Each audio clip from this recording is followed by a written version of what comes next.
So the whole hashing landscape has been changing in years past.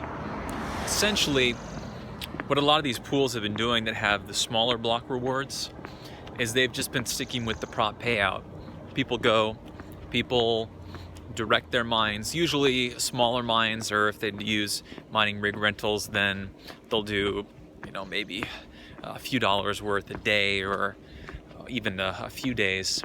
And they'll do a constant burn of their hashing power in SHA-256 or script or something that's really generic. And they'll check their rewards. At the end, they'll say, my rewards don't match up to the block difficulty and the amount of time it should take to get these rewards.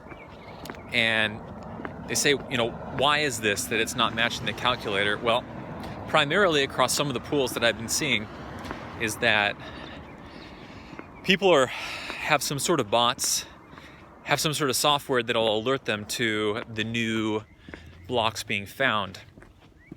And you will see on a lot of these pools, and a lot of these pools have a lot of activity, so you'll see bots going in with this power that's being rented from mining rig rentals or from NiceHash, and will hit the beginning of a block. So they'll get the first part of that block, and even though it's like 10 cents or 20 cents or even a quarter worth of a block reward, the risk they have going into that is very, very low, because there's a plateau in terms of the hashing that's going to go into. So unless it deviates like 3 or 4 standard deviations beyond the norm, and it really, really takes a long time to hit the block, they're going to be profitable. And if they hit it in the first few seconds in terms of the hashing power, then they're definitely going to be able to make a profit on that.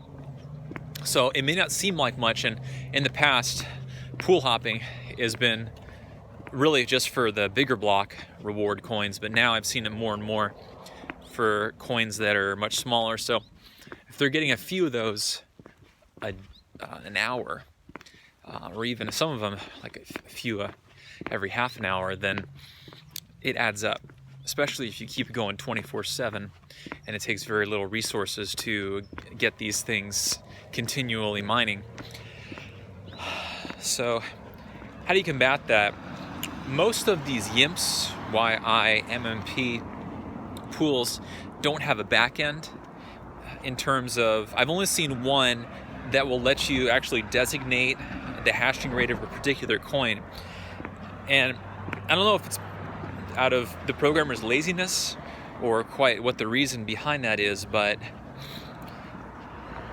the BSOW one that'll let you designate, I want to see the hashing power for this coin, is definitely an exception. And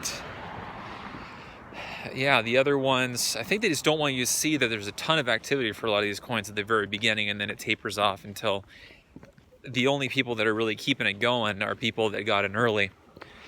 And the ones that did have a significant amount to gain if the block eventually does get found.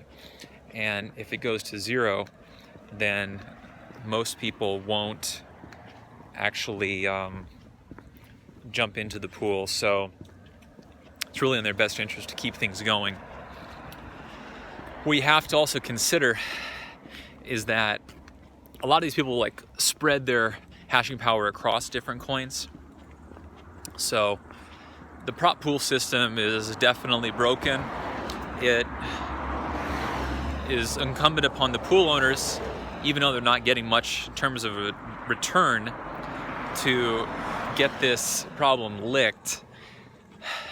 The problem with going to the bottom for fees is that these pool owners will have a ton of activity, and the block rewards add up to a lot, but a lot of these pools, they won't even ask you for a donation. They'll say you can give us something, but you have to go into the third window to say, I want to give them 1%. And the cost for a dedicated BPS is expensive, $100 plus. And if they're running a bunch of those, they're going to have to be mining a bunch of blocks of something really expensive, and if more than half the people aren't even giving them a part of the block reward, yeah. So best to go with self-sustainable projects that will give some sort of reward to the developers. So, and very few of those projects are to be found because it is an open source software and people are able to develop it and put it out there for not a whole lot of money.